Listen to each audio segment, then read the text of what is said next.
Не отваряй вратата след полунощ. Мария живееше сама в малка гарсониера на третия етаж в стар панелен блок. Беше свикнала с тишината и скърцащите тръби по нощите. Но в онази вечер всичко изглеждаше различно. В 005 получи съобщение. В 0012 някой ще почука. Не отваряй. Тя първо се засмя.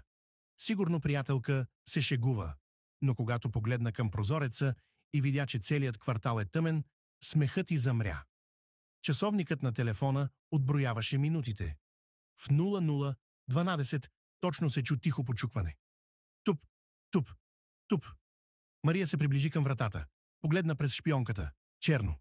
Нямаше никой. Кой е? Попита тя с задавен глас. Отговор нямаше. Почукването се повтори, този път по-силно. Телефонът ти пак изписука. Не отваряй. Ако отвориш, ще заема мястото ти. Мария отстъпи назад. Прекара нощта седнала на дивана, слушайки как някой се разхожда по коридора пред вратата й. Стъпки, шепот, а понякога и драскане по панела. На следващата вечер, пак в 0012, чуканията се повториха. Този път телефонът й мълчеше. Тя не издържа. Сърцето й блъскаше в гърдите, а любопитството й прерасна в отчаяние. Ами ако е дете? Ами ако някой има нужда от помощ? Мислеше си тя. С трепереща ръка отключи и отвори вратата. Коридорът беше тъмен.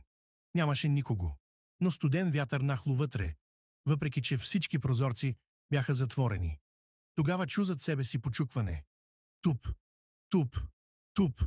Обърна се и видя, че вратата, която току-що беше отворила, е вече затворена. От вътрешната страна. А зад нея някой друг беше останал в апартамент.